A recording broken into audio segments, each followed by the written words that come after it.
వారణాసి ప్రాంతంలో కృష్ణ అనే ఒక వ్యక్తి ఉంటాడు. అతనికి పురాతన కాలం నాటి ఒక మంచి పుస్తకం దొరుకుతుంది. ఆ పుస్తకాన్ని తను చదువుతూ ఉంటే ఒక పేజీ చాలా ఇంట్రెస్టింగ్గా అనిపిస్తుంది. అందులో అయితే ఇలా అని రాసి ఉంటుంది, మనకి గంగా నది ఒడ్డున ఉన్న తీరాన మహిమలున్న రాళ్ళు ఉన్నాయి. వాటితో ఏ వస్తువుల్ని ముట్టుకున్నా సరే అవి బంగారంగా మారిపోతాయి అని చెప్పేసి ఆ బుక్లో ఉంటుందన్నమాట. అది చూసి తనకి చాలా ఇంట్రెస్టింగ్గా అనిపిస్తుంది. ఇది కనుక నాకు నిజంగా దొరికితే కనుక నేను చాలా గొప్పవాడిని అయిపోతాను, చాలా ఉన్నవాడిని అయిపోతాను, నా అప్పులన్నీ తీరిపోతాయి అనుకుంటాడు.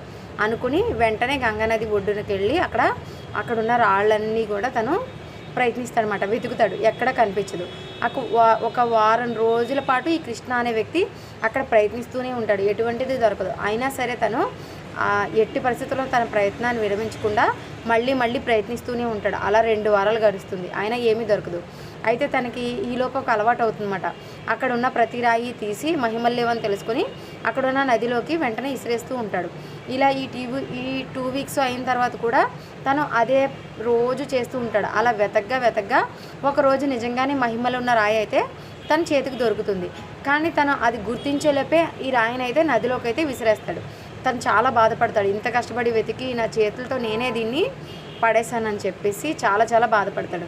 నిజానికి అతను ఒక క్షణం దాన్ని ఇలా పట్టుకొని చూసి పడేసే అవకాశం ఉండేది కాదు. కానీ చూసిన వెంటనే పడేయడం అలవాటుగా మార్చేసుకోవడం వల్ల తను ఆ రాయిని జారి విడుచుకున్నాడు. కొన్నిసార్లు మనం కూడా అంతే, అవకాశాలు అనేవి చాలా అరుదుగా వస్తాయి.